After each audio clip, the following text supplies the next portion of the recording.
할렐루야. 짜잔.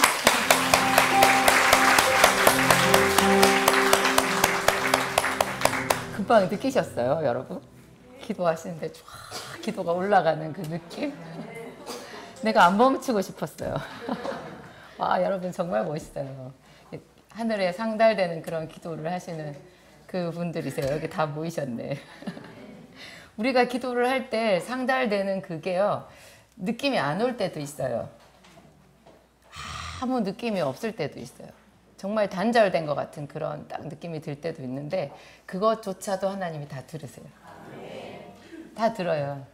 제가 시편, 오늘 이거 본문 말씀은 아닌데 시편 116편 1절 2절 저거부터 해야 되겠네요. 오늘 함께 읽겠습니다.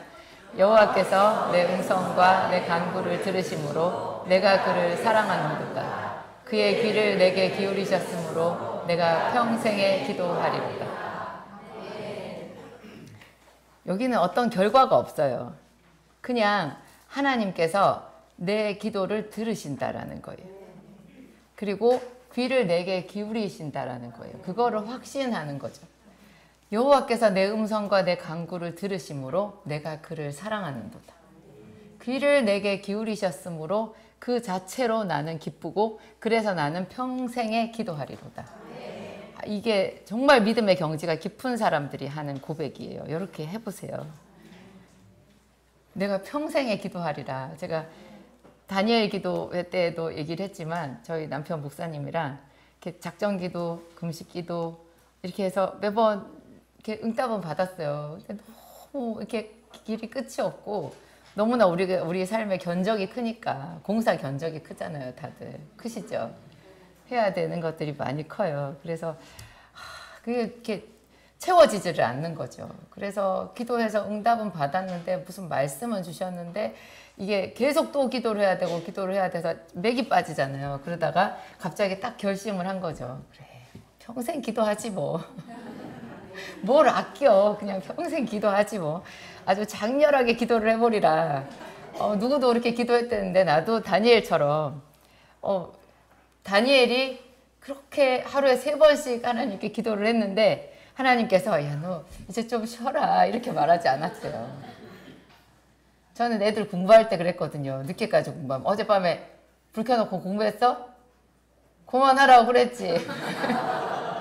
자야 내일 공부를 한다고. 그렇게 하면 집중력이 안 오른다고, 아프다고 그렇게 제가 말을 했는데요. 기도에 대해서 하나님은 그만하라고 하지 않으셨어요. 그리고 심지어 기도를 하면 이제 끌려가서 사자굴에 던져지는데도 그거를 무식하게 계속 기도한 다니엘을 그렇게 기뻐하시잖아요. 은근슬쩍 하나님이 기뻐했다라는 그런 단어는 거기 없는데 우리 다 알죠. 하나님이 세상에 사자굴에 던져지는데도 기도를 하라는 것이 하나님의 뜻인 거예요. 근데 그 기도를 할 때 막 죽겠다 이런 게 아니라 너무나 기쁨으로 여호와께서 내 음성과 내 간구를 들으심으로 내가 그를 사랑하는도다. 사랑하는도다. 여러분은 예수님 생각하면 어떤 느낌이 드세요? 예수님을 딱 생각하면 그냥 자다가도 웃음이 나요. 너무나 행복해서 내가 2중 3중으로 어떤 고통 가운데 있고 힘든 가운데 있고 뭐 그렇다고 해도 예수님을 생각하면 입가에 미소가 지어지고 그분이 내 곁에 계시다라는 게 믿어지고 행복한 거죠. 거기까지 다 가신 거죠. 네, 거기까지 가셔야 돼요. 거기까지 가면 그런 사람들은 기도를 쉴 수가 없어요. 왜냐하면 기도가 즐겁거든요. 정말 즐겁고 하나님께서 나를 기도의 자리로 불러주셨다라는 생각이 들었을 때 제일 기뻐요. 세상에 나 같은 사람을, 이렇게 많고 많은 사람들 중에 나 같은 사람을 기도하는 사람으로 불러주신 거죠. 그게 하나님의 일이거든요.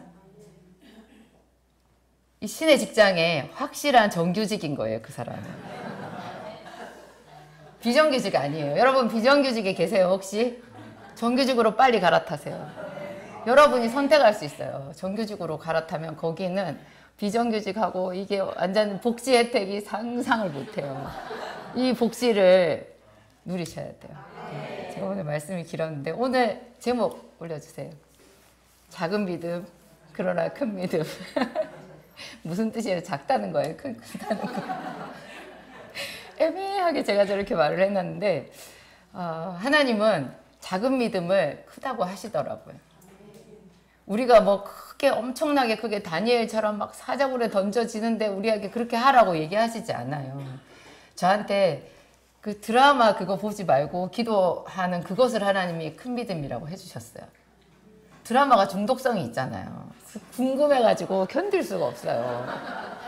딱 드라마 보는 시간이 내가 옥상에 올라가서 기도하는 시간인 거예요. 근데 그거를 딱 뿌리치고 나가서 옥상으로 계단을 올라가는 그것을 하나님이 큰 믿음이라고, 사실 작은 믿음이거든요. 그런데 큰 믿음이라고 하신 거예요. 그 옥상에 올라가면서 제가 하나님을 기대했어요. 오늘 내가 하나님을 만날지도 몰라. 오늘 내가 이 기도를 했는데 하나님이 정말 나를 기뻐하셔서 그곳에서 나를 기다리고 계실지도 몰라. 그런 생각을 하고 이걸 드라마는 안 봐도 되고 나중에 되면 또 다 재방송 나오고 결국 그 사람들은 뭐 되더라고. 어떻게 나 없어도 천지는 돌아가더라고. 그런데 이것은 내가 꼭 해야 돼 이렇게 생각하고 그 순간에 딱 이렇게 선택을 했을 때 그 작은 건데 하나님이 얼마나 기뻐하시는지, 그래서 그것이 큰 믿음이다 그런 뜻이에요. 저게 우리가 여기 지금 앉아 있는 것도 작지만 큰 선택이고요. 이것이 나중에 엄청난 나비 효과로 우리의 삶에 축복을 가져올 줄 믿습니다. 오늘 본문 말씀 사무엘상 13장 함께 읽겠습니다. 블레셋 사람들이 이스라엘과 싸우려고 모였는데 병거가 3만이요 마병이 6천이요 백성 그들이 올라와 베다웬 동쪽 믹마스에 진침해 이스라엘 사람들이 위급함을 보고 굴과 숯불과 바위 틈과 은밀한 곳에 웅덩이에 숨으며 어떤 히브리 사람들은 요단을 건너 갓과 길르앗 땅으로 가되 사울은 아직 길갈에 있고 그를 따른 모든 백성은 떨더라. 사울은 사무엘이 정한 기한대로 1회 동안을 기다렸으나 사무엘이 길갈로 오지 아니하며 백성이 사울에게서 흩어지는지라.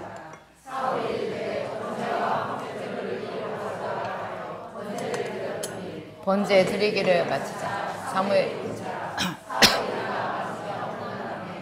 사무엘이 이르되 왕이 행하신 것이 무엇이냐.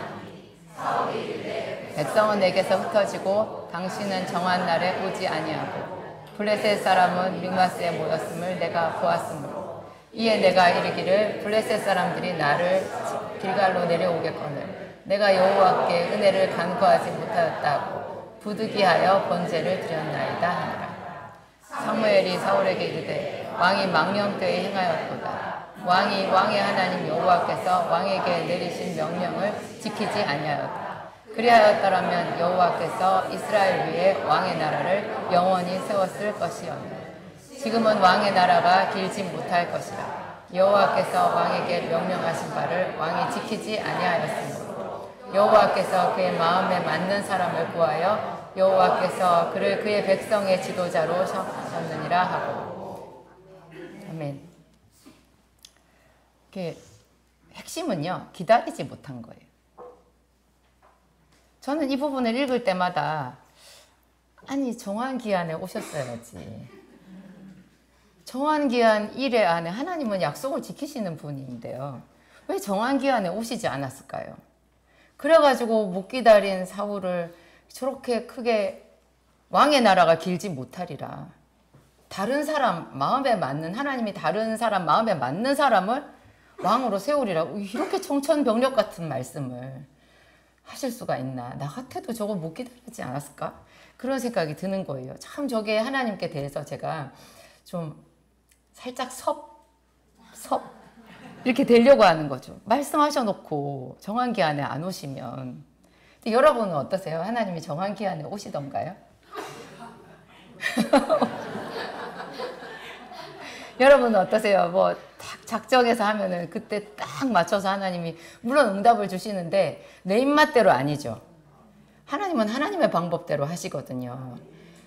여기서 사울이 거기에 걸려 넘어진 거예요. 하나님께서 오시지 사무엘을 통해서 오셔야 되는데 안 오신 거예요. 그래 놓고 이제 얼마나 사울은 마음이 급하겠어요. 그리고 저건 전쟁이거든요. 우리는 아무리 해도 칼에 맞아 죽지는 않아요. 죽지는 않아요. 여러분 안 죽으셨죠? 예, 안 죽어요. 근데 저기는 진짜 죽어요. 블레셋 사람들이 병거가 3만이래요. 어마어마하거든요. 그 블레셋 사람들이 뭐 완전히 그냥 바다에 모래같이 많이 왔대요. 근데 사울에게 남은 사람 몇 명이라고요? 600명이요. 뭐 기도원의 300용사보다 2배로 많긴 하지만 600명. 그들이 어쨌다고요? 떨더라. 다 같이 떨고 있는 거예요. 어떡해요. 그러니까 하나님께 은혜는 구해야 되겠고 사무엘만 기다리고 있는데 사무엘이 안 와가지고 이 사울이 급한 마음에 제사를 자기가 막 드린 거예요. 근데 제사는 누가 드릴 수 있어요? 제사장이 하는 거예요. 자기가 월권 행위를 한 거죠. 그래서 사무엘이 왕이 지금 무슨 일을 했냐 이렇게 말하는 거예요. 이게 지금 어디서부터 뭐가 잘못됐나를 보면요. 사무엘상 13장 1절 2절을 보면 알 수 있어요. 사무엘상 13장 1절 2절 제가 함께 읽겠습니다. 사울이 왕이 될 때 40세라. 그가 이스라엘을 다스린 지 2년에 이스라엘 사람 3,000명을 택하여 그 중에서 2,000명은 자기와 함께 믹마스와 베델산에 있게 하고 1,000명은 요나단과 함께 베냐민 기브아에 있게 하고 남은 백성은 각기 장막으로 보내니라. 이 1절이 중요해요. 사울이 왕이 될 때 40세였는데요. 그가 이스라엘을 다스린 지 2년에 이 말이 있는 거예요. 2년에 딱 꽂혔어요. 성경에는 항상 숫자가 많아요. 제가 지난주에도 하나님은 날짜와 일자, 연한 이런 거 중요하게 생각한다 그랬죠. 우리가 기도한 날수, 기도 안 한 날수도 세보세요. 저 2년이요. 기도 안 한 2년이에요. 제가 아주 통탄을 한 일이 있었는데요. 제가 결혼을 하고 4년 동안 기도를 안 했더라고요. 4년 동안 기도를 세상에 4년 동안 기도를 안 했어요. 그 사이에 제가 뭐 했게요? 아이 둘 출산했어요. 둘 낳고 저는 엄청나게 힘들었죠. 아침에 9시부터 밤 10시까지 약국해요. 그리고 그 애 누가 안 봐줘요. 우리 때는 어린이집도 없었어요. 제가 정말 동분서주 했거든요. 그 애기를 안고 약국에 출근한 날도 있었고, 그리고 제가 주일 예배 빠졌냐? 절대 그러지 않아요. 주일은 하루 종일 교회에 있었어요. 그리고 제가 약국에서 늘 말씀을 끼고 살았어요. 그리고 항상 길을 가면서 하나님께 기도했어요. 그랬는데 그런 거 하나도 안 쳐주시더라고요. 그건 기도를 안 한 거예요. 내가 너와 상관이 없다 그 말씀을 제가 들었다 그랬죠. 그 4년 동안 저는 죽음 같았거든요. 일단 제가 극심한 우울증에 걸렸던 것 같아요. 지금 생각해보면 그거는 분명코 우울증이에요. 얼마나 짜증이 나고 슬프고 감정의 요동이 심하고 사는 게 재미가 하나도 없고 죽고 싶었어요. 심지어 그렇게 힘들었어요. 하루하루가. 그게 제가 대학생 때까지 결혼하기 전까지 매일매일 새벽 기도와 항상 기도를 했었거든요. 하루에 1시간씩 방언 기도는 꼭 했었어요. 그 기도 줄이 딱 끊긴 거죠. 그리고 나서 그게 4년 동안 제가 완전히 이제 깊은 수렁에 빠져버렸었고, 그게 하나님께서 말씀하셨어요. 이렇게 마음으로 기도하고 혼자서 그렇게 성경 보고 예배하고 이런 거랑 기도는 완전히 다르다고. 진짜 기도는 따로 있다고. 정말 기도는 시간을 따로 정해놓고 집중해서 하나님 앞에 1시간은 해야 되는 거예요. 여러분 여기 다 1시간 이상씩 기도해야 되는 분들만 앉아 있어요. 우리의 삶의 견적이 그래요. 최소한 1시간이에요. 제가 그걸 안 한 거예요. 세상에. 나중에 이제 제가 그거를 알고 수화동에 가가지고 광명시 수화동에 가서 거기서 이제 월세를 못 내게 됐잖아요. 진심열리라는데 월세를 못 내는 이유. 그거 쇼트 나오대요. 여러분 보셨어요? 유튜브에? 쇼트 진심열리라는데 월세를 못 내는 이유. 제가 매일 기쁘게인가? 내가 매일 기쁘게 거기서 했던 거 중에 짧게 잘라가지고 올려놓은 그때 그 얘기예요. 제가 월세를 못 내게 됐잖아요. 그렇게까지 밀리고 나서야 제가 하나님께 기도했잖아요. 하나님 제가 믿음이 있잖아요. 제가 믿잖아요. 열심히 일하잖아요. 근데 내가 왜 월세를 못 내요? 제가 하나님을 코너로 딱 몰아넣었어요. 여러분 이런 자신감 필요해요. 그거 가지고 계속 기도하는 거예요. 근데 그게 믿음이에요, 사실. 그렇게 생각 안 하면 혼자 시험에 들잖아요. 그래서 계속 하나님께 질문했더니 하나님께서 주일날 예배 때 그 벼락같이 군인 출신 목사님 사용하셔가지고 저한테 기도도 하지 않으면서 네 믿음이 어디 있느냐 하셨어요. 그때 제가 그렇게 기도했다니까요. 제가 기도해서 하나님께 물어본 거 아니에요? 하나님, 제가 일하잖아요. 믿음이 있잖아요. 근데 제가 왜 월세를 못 내요? 이렇게 질문한 거 기도 아니래요. 그거는 액세서리 같은 거예요. 이것도 있어야 돼요, 물론.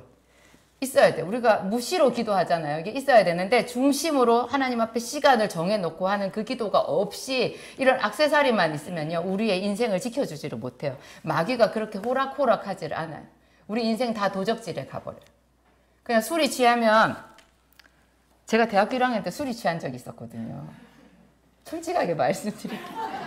우리 대학교 1학년 때 얼마나 그게 참 호기심이 많아요. 그래가지고 실험반 선배들이랑 같이 가서 그 술을 권하는데 제가 요만한 잔에 그 한 2잔 마셨던 거예요. 석 잔 마셨나?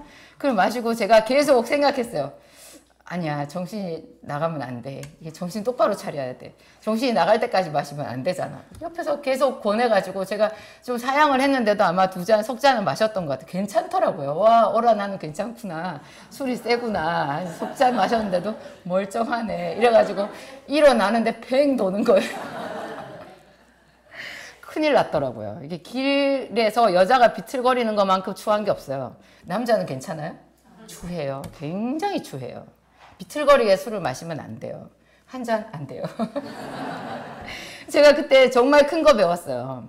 이 술에 취하면요, 이게 알코올의 중추신경 작용이거든요.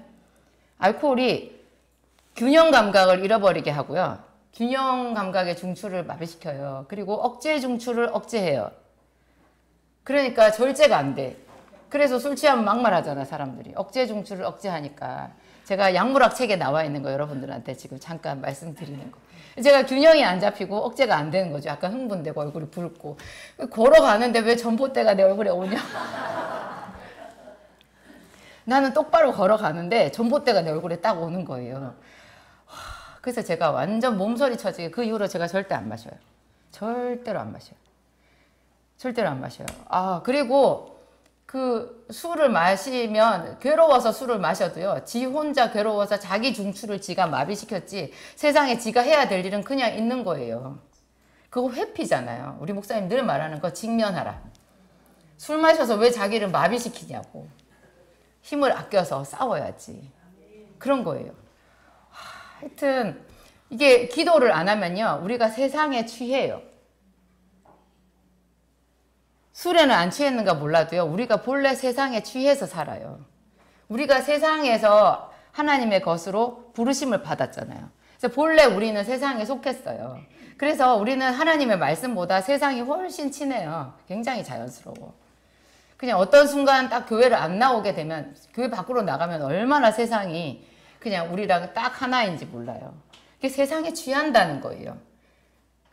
세상에 취하지 않고 우리가 똑바로 가려고 하면 정신을 차리고 시간을 정해놓고 하나님 앞에 집중해서 1시간은 기도를 해야 되는 거예요. 그리고 그 기도를 말씀으로 해야 되는 거죠. 말씀이 없이는 또 배가 산으로 가요. 그래서 말씀과 기도가 이렇게 같이 가야 되는데, 세상에 여기서 사울이 왕이 되고 난 뒤에 이제 왕이 되었으면 얼마나 기도해야 돼요? 결혼을 하고 나면 얼마나 기도해야 되는지 명심해야 돼요. 결혼을 했는데 기도를 안 했다. 이건 완전 직무유기예요. 큰일 나는 거예요. 망하는 거예요. 마치 월급을 받고 저축을 하나도 안 하고 신용카드 긁으면서 사는 거랑 똑같아요. 영적인 청구서가 있어요. 기도를 안 하면 그 청구서에 우리 집이 풍비박산이 나는 거예요. 애들 그냥 다, 엄마는 열심히 교회 다니는데 애들 다 아무도 교회 안 나오고요. 그냥 그래요. 그 집안이 전혀 그 성령에 의한 그런 집이 아닌 게 돼버려요. 그래서 우리는 열심으로 기도를 해야 되는데, 사울이 왕이 될 때 세상에 아무 일도 없이 인연이 빠진 거예요. 왜 성경에 이 인연을 말하고 있지 않겠어요? 사울이 그냥 아무것도 안 한 거죠. 기도 안 한 거죠. 제단을 쌓지도 않은 거죠. 하나님과 상관 있는 것만 성경에 기록이 돼 있어요. 그냥 인연은 물에 잠겨버린 인연인 거예요. 그리고 나서 블레셋 사람하고 싸우려고 하니까 이게 블레셋이 완전히 어마어마하게 덮친 거예요. 2년 동안 뭐 했다고요? 일도 안 하고 월급 그나마 있는 거 다 쓰고 신용카드 썼다고요. 딱 그 상황이에요, 지금 사울이. 그래서 한꺼번에 빚더미에 올라앉게 된 거죠. 정말 무력하게. 이런 상황에서 이제 어마어마한 블레셋 사람들이 쳐들어왔고 백성들이 자기에게 있으니까 이제 영적인 어떤 그런 하나님의 기류가 없는 거예요. 그러니까 사울도 떨고 백성도 떨고 다 숨고 구덩이 파고 심지어는 요단강 넘어서 도망갔어요, 다. 이 얼마나 우스운 일이에요. 이게 이렇게 되는 거예요. 근데 이 사울만 이런 게 아니라 우리도 기도를 안 하면 딱 이렇게 돼요. 우리는 어떤 환경 탓인 줄 알죠. 무슨 누구 잘못 만나서 내가 속아서 사기당한 줄 알죠. 그게 다 영적인 청부서예요. 그냥 우리가 그냥 무장 해제가 된 거예요. 그냥 다 블레셋 같은 마귀에게 도적질 당하는 그런 상황이 된 거죠. 그러면 다윗은 어땠을까요? 그 생각 드세요? 사무엘하 말씀 펼쳐주세요. 함께 읽겠습니다. 이스라엘이 다윗에게 기름을 부어서 이스라엘 왕으로 삼았다 함을 블레셋 사람들이 듣고 블레셋 사람들이 다윗을 찾으러 다 올라오매 다윗이 듣고 요새로 나가니라. 블레셋 사람들이 이미 이름에 앞만 골짜기에 가득한지라. 다윗이 여호와께 여쭈어 이르되 내가 블레셋 사람에게로 올라가리이까 여호와께서 그들을 내 손에 넘기시겠나이까. 여호와께서 다윗에게 말씀하시되 올라가라. 내가 반드시 블레셋 사람을 내 손에 넘기리라 하신지라. 차이가 느껴지세요? 차이가 느껴지세요? 읽을까요? 20절도. 다윗이 바알브라심에 이르러 거기서 그들을 치고 다윗이 말하되 여호와께서 물을 흩음같이 내 앞에서 내 대적을 흩으셨다 하므로 그곳 이름을 바알브라심이라 부르니라. 다윗은 왕이 되기 전에 거의 10년 가까이 광야에서 엄청난 기도 훈련을 받았어요. 엄청나게 기도 훈련을 받았죠. 그 자기를 죽이려고 하는 사울을 하나님이 사용하신 거죠. 그 사울 때문에 죽지 않으려고, 선으로 악을 이기려고. 사울을 죽일 수 있는 기회도 몇 번 있었잖아요. 그런데 그렇게 하지도 않고 선으로 악을 이기려고 하니까 얼마나 힘들었어요. 그 다윗이 사울의 손을 피해가지고 도망 다니면서 쓴 시들이 거의 시편의 대부분이잖아요. 그렇게 힘들고 쫓기고 그럴 때 이 다윗이 단지 원망하고 슬퍼하고 괴로워하면서 머리 뜯으면서 산 게 아니라 기도한 거예요. 찬양한 거예요. 최고로 왕이 되는 훈련을 받았어요. 그러니까 하나님과 얼마나 친밀해요. 그런 상태에서 다윗이 헤브론에서 왕이 되었고 헤브론에서 왕이 된 다음에 7년 뒤에 이스라엘 전 지파들이 다 와서 다윗을 이스라엘의 왕으로 추대했거든요. 이스라엘의 왕이 되고 난 직후에 왕이 딱 되고 나니까 이제 블레셋이 쳐들어온 거예요. 지금 비슷한 상황이잖아요. 이 상황인데 다윗은 어떻게 해요?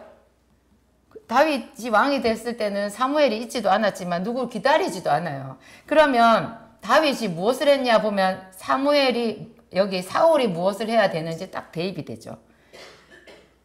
다윗은 하나님께 기도해서 묻잖아요. 여호와께 여짜와 가로되. 그리고 그 기도가 얼마나 쌓였는지 다윗은 그냥 하나님과 너무나 친밀한 거예요. 딱 물어보니 답해줘요. 그게 다 되어 있는 거죠. 하나님과 먼 사람과 하나님과 친밀한 교제 속에서 철저하게 기도 훈련을 받은 사람이 이렇게 격하게 차이가 나는 거예요. 다윗은 평생의 전쟁에서 한 번도 진 적이 없어요. 그게 놀랍죠. 질 뻔한 적도 없어요. 그게 놀라워요. 여호와께서 다윗을 가는 데마다 이기게 하시니라. 다윗이 물어볼 때마다 하나님은 항상 대답해 주셨어요. 다윗은 그 어마어마한 블레셋 사람들이 왔을 때 기도했잖아요. 사울은 그러면 뭐 했어야 돼요? 사무엘이 안 올 때 기도했었어야 되는 거예요. 하나님께 물어봤어야 되는 거예요. 간절하게 기도했어야 돼요. 그거 없고 2년 동안 기도를 안 하니까 이럴 때 뭐 기도가 나오겠어요? 그러니까 무슨 하나님을 부르는 게 무슨 부적인 것처럼 제사장도 없는데 자기가 그냥 막 번제랑 아무 능력도 없잖아요. 오히려 그걸로 파괴적인 것만 생겼어요. 자기가 하나님께서 자기를 버리셨다는 말만 들었잖아요. 실컷 번제 이런 거 하나님 앞에 제사를 드렸는데 그 결과가 하나님이 널 버렸다는 거예요. 너보다 더 괜찮은 사람한테 너희 나라를 옮겨서 네 나라가 얼마 가지 못할 것이다 이런 말만 들은 거예요. 그러니까 우리가 예배를 드리는 것도 소중하지만 어떤 상황에서 어떤 내 마음 상태에서 어떤 식으로 예배를 드리느냐가 훨씬 더 중요한 거예요. 번제를 드렸는데 버림받았죠. 가인도 마찬가지잖아요. 하나님 앞에 제사를 안 드린 게 아니에요. 드렸어요. 드렸는데 하나님께서 싫어하셨죠. 그래가지고 거기서 자기가 섭섭해갖고 자기의 동생, 괜히 동생 아벨을 죽이는 그런 일이 생긴 거잖아요. 요즘으로 치면 아벨을 질투한 거예요. 왜냐하면 예수님께서 다른 사람을 시기 질투하는 것이 그 사람을 죽이는 거라고 하셨거든. 놀랍죠? 세상에 시기 질투했는데 죽인 거래요. 살인자래요. 우리가 딱 그렇잖아요. 그럼 우리가 그런 거예요. 근데 하나님 앞에 내가 전심으로 기도하면 어떤 사람이 잘 되는 거를 봤을 때도 그 사람의 축복을 내 걸로 만들지 그 사람을 시기하고 질투할 정신이 없어요. 그 사람에게 역사하신 하나님이 나의 하나님이 되는 거죠. 왜냐하면 다윗에게 역사하신 하나님을 나의 하나님으로 생각하니까 우리가 성경을 보죠. 우리 주변에서 어떤 사람이 하나님의 은혜로 복을 받는 거를 봐도 그 일을 행하신 분이 하나님이시니까 하나님이 내 옆에서 일하시는구나. 그건 내게도 일하시겠구나. 그런 생각이 들면서 그 은혜 내게도 주세요. 이렇게 기도가 되는 거예요. 더 많이 그분을 꿈꾸고 바라게 되는 거죠.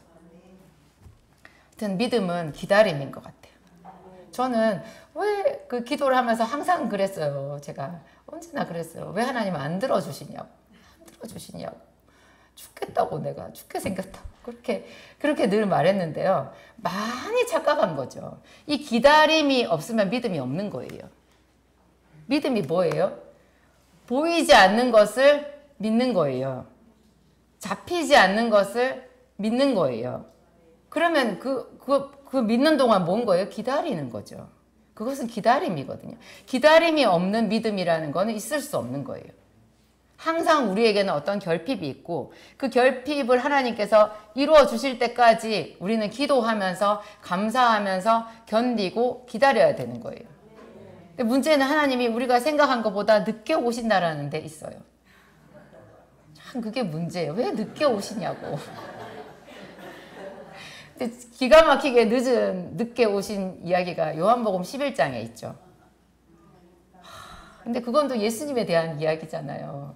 여기 구약만 보면 우리가 시험에 들 수 있어요. 하나님은 자기가 잘못해놓고 우리한테 뭐라고 하시는구나. 근데 정말 그 하나님이 말씀이 육신이 되어 우리 곁에 오신 분이 예수님이잖아요. 그 예수님께서 어떻게 행하셨나를 잘 보면 구약 성경도 해석이 되거든요. 하나님은 나를 구렁텅이에 밀어놓고 무심한 게 아니었구나. 그거를 예수님을 통해서 알 수 있어요. 요한복음 11장 펼쳐주세요. 함께 읽겠습니다. 마르다가 예수께 여짜오되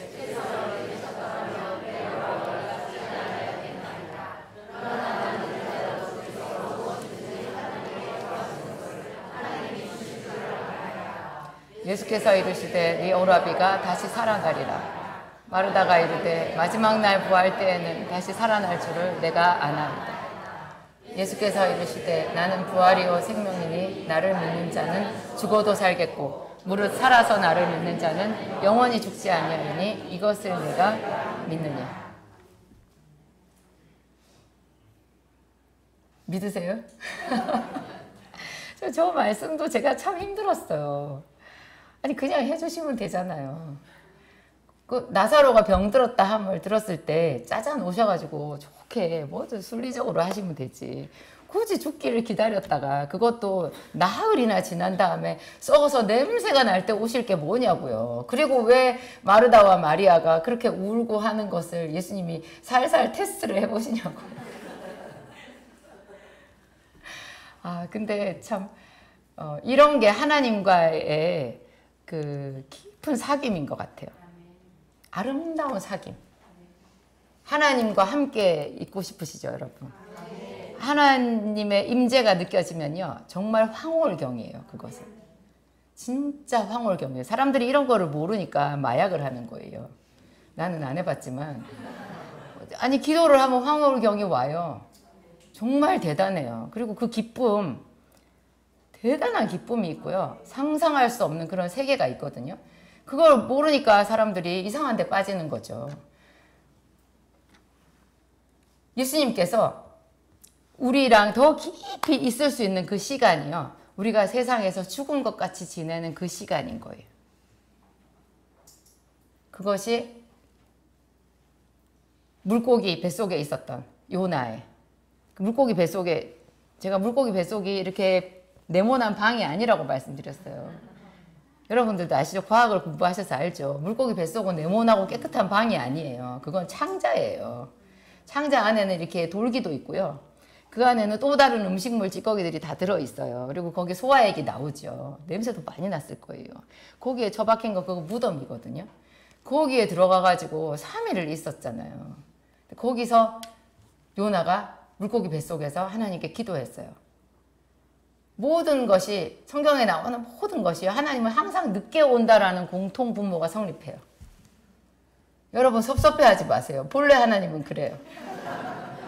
그러면서 하시는 말씀이 나를 믿는 자는 죽어도 살겠고 이 말씀을 하시는 거예요. 무릇 살아서 나를 믿는 자는 영원히 죽지 아니하리라. 죽어도 산다는 거예요. 그럼 뭐가 문제겠어요? 죽어도 사는데.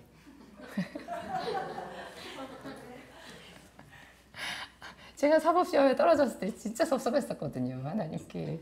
요새 제가 그러고 나서 이제 한 2년 3년 지난 다음에 약국 하다가 이렇게 어쩌어쩌 해서 제가 여기까지 왔잖아요. 그 손님들이 저한테 아니 약사님 유튜브 보니까 사법시험 공부하셨다고 하던데 거기 합격하셨으면 약국에 안 오려고 하셨어요? 그러면 저는 누가 고쳐줘요? 그분이 좀 귀엽게 아니에요. 조금 무섭게 귀엽게 아니었어요. 조금 무섭게 도끼 눈을 하고 저한테 말했어요. 제가 얼마나 감사한지 몰라요. 제가 그때 사법시험에 안 떨어졌으면 여러분도 못 만나는 거잖아요. 못 만나는 거예요. 우리 어떻게 만나요? 그러니까 죽어도 사는 거예요. 그때 제가 떨어진 것이 하나님께서 행하신 일인 거죠. 아무도 그 뒷일을 모르는 거예요. 이것은 절대자이신 하나님만 하실 수 있는 말인 거예요. 그래서 우리는 마지막까지도 소망을 가질 수 있는 거고요. 하나님께 우리 삶을 맡겨드릴 수가 있는 거예요. 다윗이 어떻게 기다렸나? 다윗이 시편 63편. 다윗이 기다린 것이 다 시편인데 함께 읽겠습니다. 하나님이여 주는 나의 하나님이시라. 내가 간절히 주를 찾되 물이 없어 마르고 황폐한 땅에서 내 영혼이 주를 갈망하며 내 육체가 주를 앙모하나이다. 내가 주의 권능과 영광을 보기 위하여 주의 인자하심이 생명보다 나음으로 내 입술이 주를 찬양할 것이라. 여기서 미스테리 같은 구절이 많아요. 이게 시편 63편이 부제가 있거든요. 제목이 붙어 있는데 유대 광야에서 쓴 시예요. 유대 광야. 근데 아까 2절 봐봐요. 내가 주의 권능과 영광을 보기 위하여 이와 같이 어디에서요? 광야에 성소가 있어요. 근데 퍼뜩 생각나죠? 광야가 지성소예요.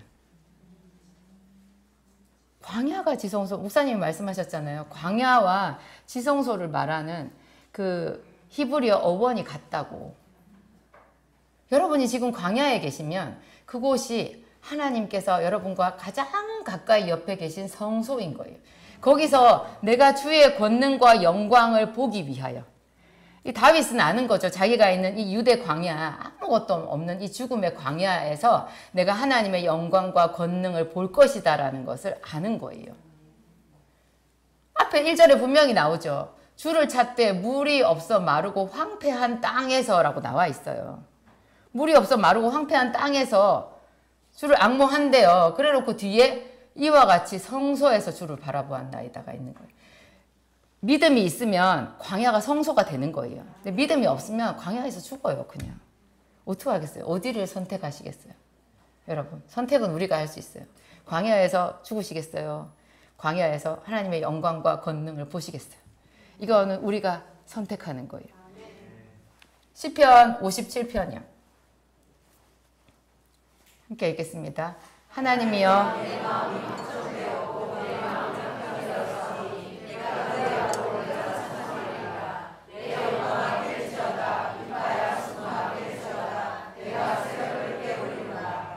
주여 내가 만민 중에서 주께 감사하오며 문나라 중에서 주를 찬송하리이다. 무릇 주의 인자는 커서 하늘에 맺히고 주의 진리는 궁창에 이르나이다. 하나님이여 주는 하늘 위에 높이 들리시며 주의 영광이 온 세계 위에 높아지기를 원하나이다. 이것도 부제가 붙어 있는데요. 아둘람 굴. 다윗이 굴에 있을 때 지은 시예요. 굴. 그 굴에 마음이 상한 자들, 빚진 자들, 그 쫓기는 사람들, 그런 사람들이 다 꾸역꾸역 모여왔는데 400명이나 있었거든요. 그 아둘람 굴에 아무것도 없어요. 그 굴에 있을 때 다윗이 쓴 시인데요. 굴에서 무슨 빛이 보였겠어요. 정말 자기보다 더 비참해 보이는 사람, 가난한 사람 400명이랑 같이 매일매일 먹고 자는 것도 문제였을 거고, 그 사람들이 뭐 은혜 충만한 사람이었겠어요. 상처 많은 사람들 다 모인 거예요. 상처 많은 사람들 모이면 그 중에서 잘 싸워요, 또 자기들끼리. 그런 상태에 오합지졸들 다 모아라 한 그곳에서 다윗이 하나님 앞에 기도를 한 건데, 다윗이 여기서 기가 막힌 말을 하잖아요. 여러분, 다니엘만 뜻을 정한 게 아니에요. 다윗이 여기서 뜻을 정했대잖아요. 하나님이여 내 마음이 확정되었고 내 마음이 확정되었사오니 내가 노래하고 내가 찬송하리이다. 대부분의 사람들은요, 분명히 뜻은 정해요. 여러분, 뜻은 다 정해져 있어요. 낙심하기로 굳게 결심하신 분들, 기도 안 하기로 굳게 결심하신 분들, 하나님은 나를 싫어하신다고 그것을 굳게 믿기로 하신 분들 많더라고요. 그것도 신앙이에요. 하나님은 없다라고 생각하는 게 그 사람의 신앙인 것처럼, 하나님은 나 같은 사람한테 관심이 없네 이렇게 말하는 것도 자기 신앙이에요. 그 사람은 그것에 마음을 딱 정한 거예요. 다니엘은 그렇게 마음을 정해야 되는 상황이잖아요. 하나님의 도성인 예루살렘이 어떻게 이방 사람들한테 철저하게 짓밟히고 성전이 다 회파되고 자기가 끌려가냐고요. 다니엘은 예루살렘에 있었을 때도 믿음이 있었을 거예요. 그랬는데 하나님께서 세상에 우리한테 어떻게 이렇게 하실 수가 하는 그 상황인데, 포로로 잡혀가서 끌려가가지고 거기서 자기가 뜻을 정했대요. 원망하기로? 하나님은 없다고 생각하기로? 반대잖아요. 다윗도 여기서 이 아둘람 굴에서 낙심할 수밖에 없고 슬퍼할 수밖에 없는 이 아둘람 굴에서 내 마음이 확정되었고 내 마음이 확정되었는데 뭐 확정했다고요? 내가 노래하고 내가 찬송하리이다. 자기만 노래 안 하고 비파야 수구마 깰지어다 이래요. 광야 거기 아둘람 굴에는 수금 비파도 없었을 텐데 비파야 수구마 깰지어다 내가 새벽을 깨우리라. 내가 만민 중에서 주께 감사하며, 자기만 하는 게 아니라 온 세계 중에서 자기가 하나님께 감사하고, 주는 하늘 위에 높이 들리시며 주의 영광은 온 세계 중에 높아지기를 원하나이다.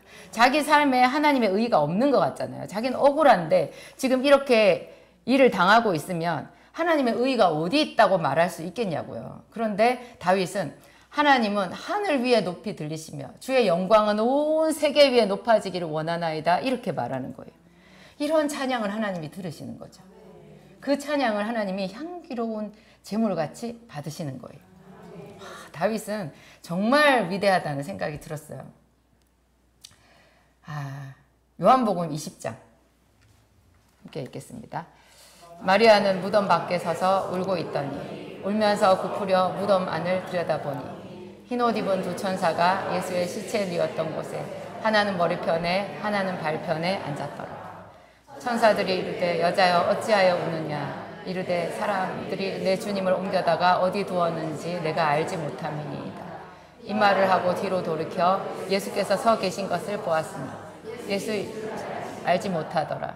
예수께서 이르시되 여자여 어찌하여 울며 누구를 찾느냐 하시니 마리아는 그가 동산지기인 줄 알고 이렇게 옮겼거든 어디 두었는지 내게 이르소서. 그리하면 내가 가져가리이다. 예수께서 마리아야 하시거늘 마리아가 돌이켜 히브리 말로 라보니 하니 이는 선생님이라는 말이라. 예수님께서 부활하시고 난 뒤에 제자들에게 아직 나타나기 전에 그 새벽녘에 부활하신 그 안식일 이튿날 새벽에 마리아가 무덤가에 갔잖아요. 그래서 무덤이 비어 있고 제자들을 불러서 왔는데 제자들도 보고는 그냥 다 돌아갔어요. 마리아는 그곳을 떠나지를 못하는 거예요. 그래서 거기서 울고 있었던 장면이에요. 이게. 이 여자가 가진 그 마음, 사도 요한이 요한복음을 썼죠. 사도 요한이 생각했을 때도 성령님도 말할 필요도 없겠지만 사도 요한이 인간적으로 생각했을 때도 이 막달라 마리아의 믿음은 정말 순수하고 아름다운 거죠. 지금 자기가 섬기는 예수님은 죽었어요. 아무것도 할 수가 없어요. 그분에게 더 이상 어떤 것도 나올 게 없어요. 그런데 이 여자는 그 예수님의 시신을 위해서 제자들도 다 도망간 그 무덤에 간 거죠. 그래가지고 무덤을 떠나지를 못하는 거예요. 거기서 계속 울고 있는 거예요.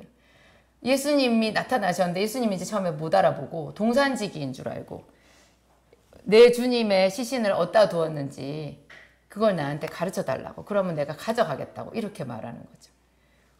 이 믿음이 얼마나 보석 같은 믿음인지, 예수님이 이 여인을 얼마나 사랑하셨을까요?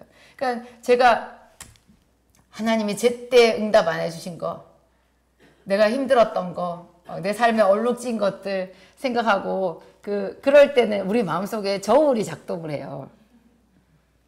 여러분 양팔 저울 보셨죠? 시소 이런 거 타보셨죠? 한쪽에 엄청 한 100km 나가는 사람과 한쪽에 30km 나가는 애가 앉으면 어떻게 돼요? 확 기울죠. 우리 마음속에 그 저울, 그 시소가 항상 있어요. 우리가 언제나 비교를 해요. 예수님과 내 문제를 여기 딱 넣는 거죠. 그래가지고 내 문제가 이제 훨씬 큰 거죠. 이거를 예수님께서 들어주셔야 예수님이신 거고, 이거를 내가 원하는 대로 안 들어주시면 예수님은 값어치가 없는 게 돼버리는 거예요. 그게 우리의 믿음의 분량인 거죠. 그런데 예수님은 저한테 말씀하셨어요. 내가 너한테 내 생명을 주었다. 제가 어리석었을 때 말했어요.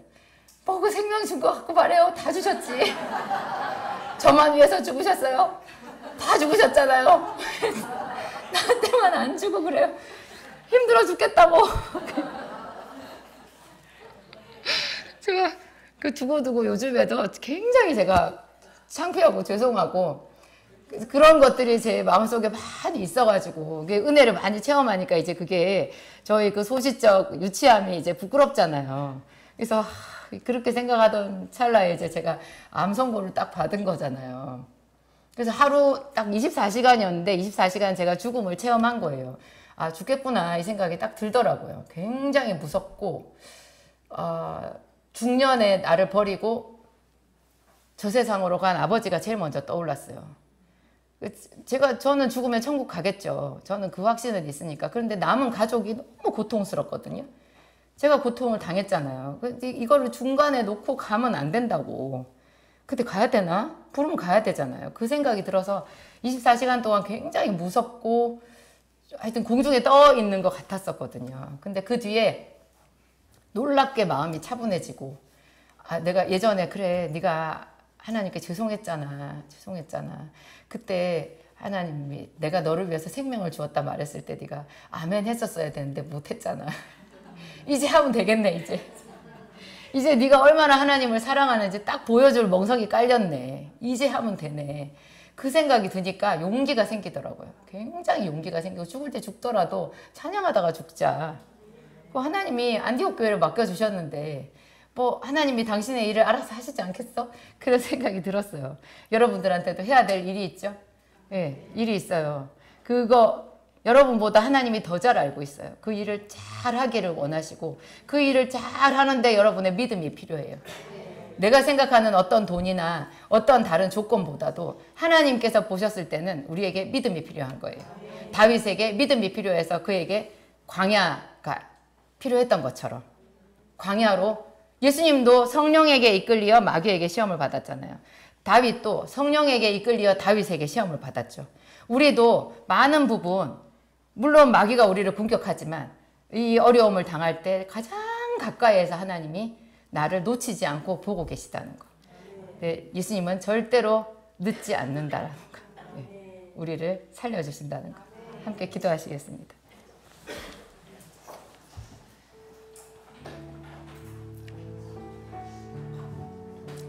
하나님 감사합니다. 어찌 이리 연약한 우리를 부르셨는지요.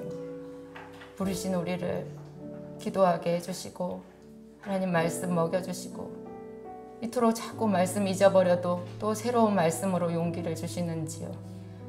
하나님 감사합니다. 우리는 잘 기다리지 못합니다. 하나님께 많이 섭섭하고 하나님 앞에 기도가 막힐 때가 훨씬 많았습니다. 하나님 앞에 정해놓은 시간 올려드리는 것 많이 힘들었습니다. 하나님 그 일보다 더 중요한 내 일들이 많이 있었습니다. 모든 것을 아시는 하나님 앞에 벌거벗은 것 같이 이제 나왔습니다.